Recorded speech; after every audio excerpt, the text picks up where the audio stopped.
Bienvenido a tu siguiente clase de biología, quien te habla Mr. Alexander Colina. Seguimos con las biomoléculas orgánicas. Hoy terminamos con el tema de las enzimas y cuáles factores afectan la catálisis enzimática.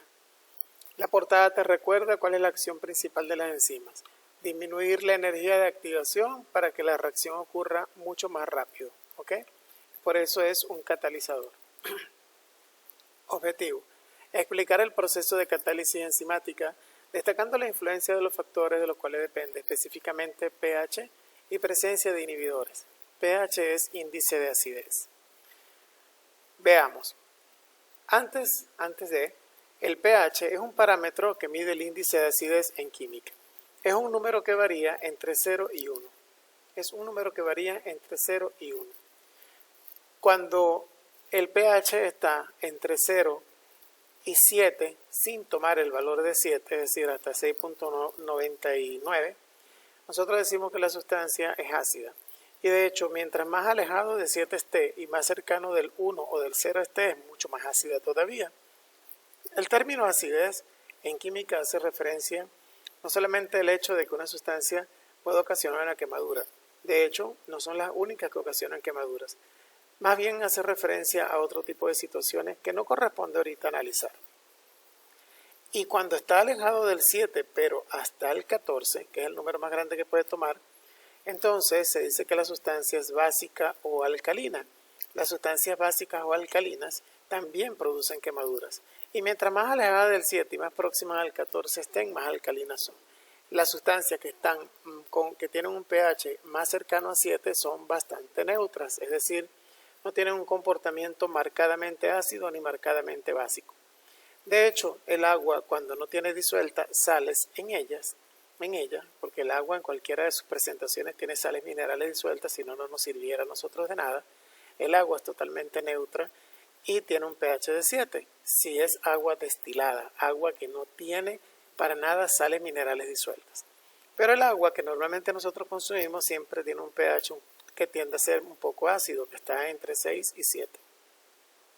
En el caso del pH, ¿cómo afecta a las enzimas? Pues lo veamos. Los valores de pH modifican la actividad de las enzimas. Para la mayoría de las enzimas, la representación de la variación de la velocidad de reacción respecto a la variación de pH da una curva como la que está allí en la diapositiva. Fíjense en algo importante acá. Voy a cambiar el color para poder mostrarlo. Fíjense que el pH está variando entre un valor que es 0 y un valor que puede llegar a ser hasta 14, que es el más grande que hay. El pH varía entre 0 y 14. Bien, y 7 es el valor neutro. Fíjense que la velocidad de reacción, la velocidad a la que ocurre la reacción de catálisis está descrita por esta curva. Y esta curva va subiendo en la medida que el pH se va acercando cada vez más a 7, o sea que se está haciendo cada vez menos ácido. Se está acercando a un valor neutro. Y de hecho, cuando llega a ese valor de 7, entre 7 y 8, la curva toma una desviación, y cuando ese pH comienza a aumentar y a hacerse marcadamente básico o alcalino, es decir, que está tendiendo a acercarse al 10 más al 14, la velocidad de reacción baja. ¿Qué quiere decir? Que hay una zona, un valor de pH que está entre 7 y 8, digamos que esto va a depender de las enzimas en las cuales, en ese intervalo, la velocidad de reacción se hace mayor, es decir, la mayor velocidad de reacción para la acción de una enzima ocurre cuando ese pH está entre 7 y 8, porque muy por debajo de 7, es decir, mientras más ácida es el medio, mientras más ácido es el medio donde se encuentra la enzima trabajando el sustrato, la velocidad de reacción es más pequeña y menos probabilidad de transformación de sustratos en productos. Y mientras más básico es, más tendiente al 14 está, también la velocidad baja. Para tener una alta velocidad de conversión de sustrato, tenemos que estar en un pH entonces que sea un pH óptimo. Y dice aquí, podemos observar que el pH óptimo se sitúa entre 7 y 7.5.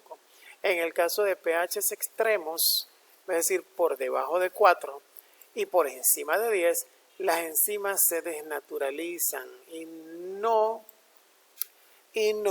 tienen acción. Entonces fíjense que si estamos hablando de un pH que es un valor muy ácido, o sea, por debajo de 4, ya la enzima se descompone, se desnaturaliza, pierde acción. Y si ese pH es un valor muy básico, incluso que está por encima del valor de 10, los pH no tienen unidades, ¿ok? Esto no tiene unidades, son números nada más. En química de segundo año lo van a ver. También se desnaturaliza y pierde acción. Entonces es importante considerar esta situación. Algunas enzimas desarrollan su actividad máxima en valores extremos de pH porque es el valor del medio donde se localizan. Eso va a depender también entonces de algunas enzimas. Por ejemplo, las enzimas que actúan en el estómago probablemente son enzimas que actúan en medios realmente bastante ácidos, porque el medio estomacal es bastante ácido. Mira, aquí te dice, por ejemplo, en el caso de la pepsina, una enzima que participa en la digestión y que tiene un pH óptimo que su pH óptimo está en torno a 2. Si les estoy diciendo que mientras más a la izquierda estoy, más cercano al 0, más ácido es, imagínense un pH de 2 que está por aquí. Bueno, la pepsina, que es una enzima que está en nuestras vías digestivas y que favorece la digestión, trabaja óptimamente con un pH de 2, claro, pero si es que el estómago es ácido, totalmente ácido, entonces imagínate, está diseñada para eso. Los cambios de pH modifican el estado de ionización de los grupos funcionales, sobre todo de las enzimas. Por ello, pequeñas variaciones de pH producen cambios en velocidad notables. Bien, interesante. Aquí yo les vuelvo a colocar el gráfico para que lo tengan allí presente siempre repasándolo, ¿no? Las mayores velocidades de reacción ocurren en este intervalo, entre 7 y 7.5. Esta lineecita que está aquí es la de 7.5 y la primerita que está aquí es la de 7. Si ves el gráfico te podrás dar cuenta de lo que estamos diciendo. Ahora, observa este gráfico. Concentración de sustrato. Concentración de sustrato. Cuando hablábamos del complejo enzima-sustrato, hablé un poco de este término. Suponte que tú tienes aquí estas pelotitas blancas que voy a dibujar aquí, son el sustrato que se va a transformar, las pelotitas blancas. ¿Ya? Ahora, imagínate que los triangulitos que voy a pintar son la enzima.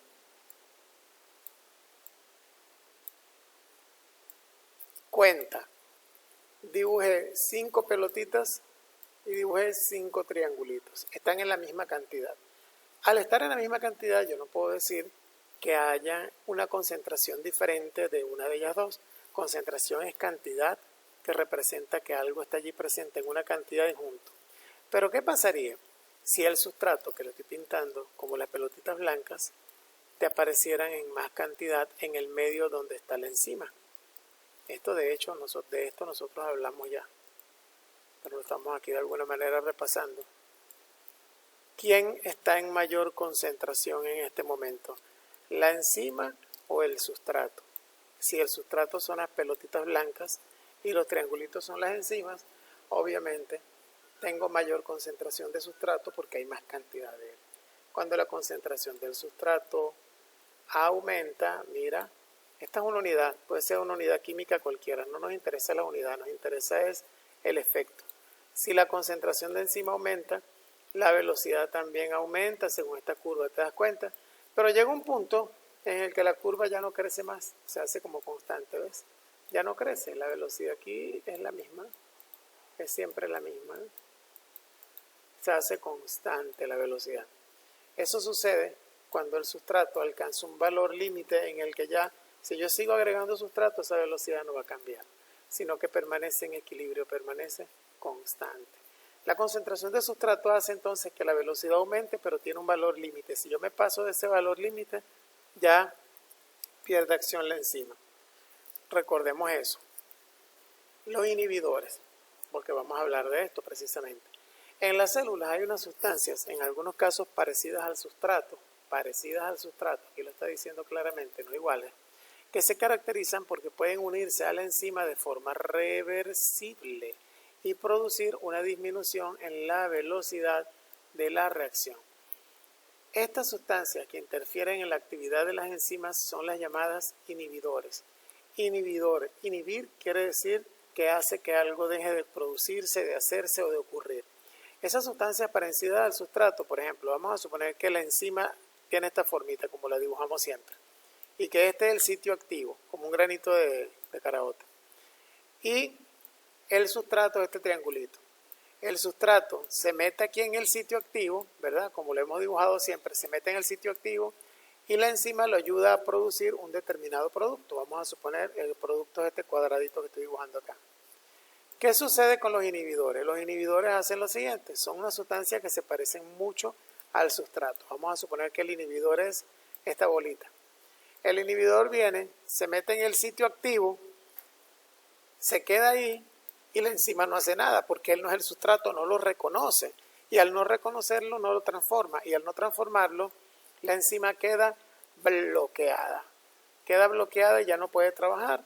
Entonces, si esa enzima queda bloqueada y ya no puede trabajar, por más que el sustrato, que es el triangulito, intente llegar, no va a poder hacer nada. Entonces ya esa enzima está incapacitada para producir el producto que requiere producir.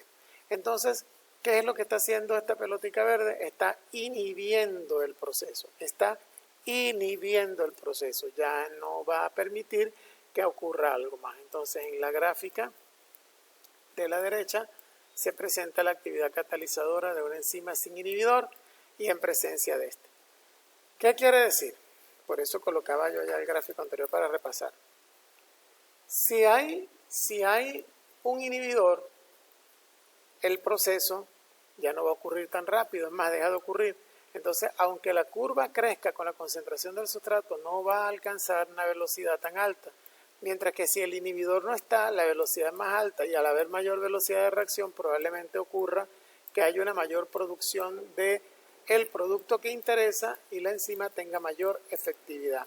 Entonces, cuando hay un inhibidor, estas curvas se hacen competitivas porque hay el sustrato que dibujé ya como el triangulito y el inhibidor que lo dibujé como el circulito van a competir para trabajar, van a competir para quedarse con la enzima y por lo tanto el proceso se vuelve competitivo.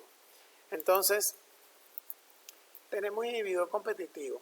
El inhibidor y el sustrato compiten por la forma libre de la enzima. El inhibidor es muy parecido al sustrato. Cuando la concentración del sustrato es baja, el inhibidor se une al sitio activo de la enzima y forma el complejo enzima-inhibidor. La concentración del sustrato aumenta, el inhibidor se separa de la enzima, la cual recupera su actividad, lo que estaba explicando ahorita. Tenemos aquí a la enzima, tenemos aquí al sustrato y aquí al inhibidor. Sustrato, inhibidor. El sustrato se mete en la enzima, produce lo que va a producir y sale y la enzima queda libre para que otro sustrato se meta allí. Pero si el inhibidor se mete en la enzima no lo va a reconocer como un sustrato, la enzima queda bloqueada y ya no puede trabajar, por lo tanto no va a tener la misma función de esta. ¿Ven? Pero el asunto es que como se parecen las moléculas, entonces sustrato e inhibidor compiten para apoderarse de la enzima. Y allí entonces tenemos un problema de competición. Tenemos el inhibidor no competitivo. El inhibidor interacciona con la enzima libre o con el complejo enzima-sustrato en una zona distinta al sitio activo. Esta interacción produce una disminución de la actividad enzimática independiente de si el sustrato está unido al sitio activo o no. En algunos casos el inhibidor es un metabolito de la propia célula, como veremos más adelante en el apartado de enzimas reguladoras. Entonces, puede pasar que al inhibidor no le interese el sitio activo de la enzima, esto puede pasar, sino que se pone en otro lado, como aquí, ¿no? Igualito, de todas maneras, el sustrato va a llegar al sitio activo, se va a meter para producir finalmente el producto que tiene que generarse. Pero el hecho de que este inhibidor se meta en algún lugar de la enzima ya hace que la enzima pierda eficiencia. De alguna manera es como si le diera un cáncer. Y entonces empieza a dañar la enzima y por supuesto esto va a afectar, a la larga va a afectar a la producción del metabolito producto. Metabolito es cualquier cosa que se produce en nuestro organismo mediante una reacción química que puede ser de provecho o no. ¿Ok? En el video, en el enlace que les estoy dejando aquí, podrán ver un video para reforzar lo que hemos visto de las enzimas y poder hacer sus propias conclusiones. En la clase se observará este video. Que sea de provecho esta clase. Saludos y hasta la próxima.